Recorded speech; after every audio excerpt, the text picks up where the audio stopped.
एक दफा का जिक्र है।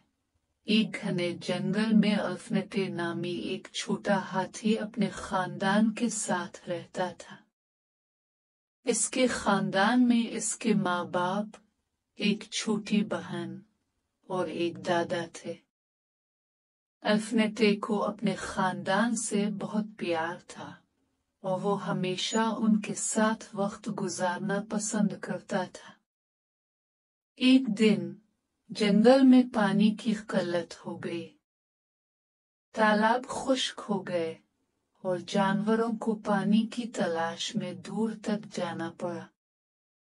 अल्फनेटे के दादा, जो बहुत तजुर्बाकार थे, ने एक नए तालाब का रास्ता बताया जो पहाड़ों के पीछे था।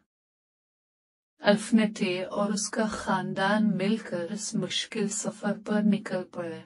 रास्ते में अल्फनेटे ने अपनी ताकतवर नाक से बड़े पत्थरों को हटाया, जबकि इसकी बहन ने छोटे जानवरों की मदद की। आखिरकार वो नए तालाब तक पहुंच गए। वहां पानी की कसरत थी और तमाम जानवरों ने खुशी से पानी पिया। अल्फनेटे के खानदान ने मिलकर इस मुश्किल को हल किया था और उनकी मेहनत और यकजहती ने सबको मुतासिर किया। इस दिन के बाद अल्फनेटे को अपने खानदान पर और भी फख्र हुआ और वो समझ गया कि खानदान की ताकत ही सबसे बड़ी कुव्वत है।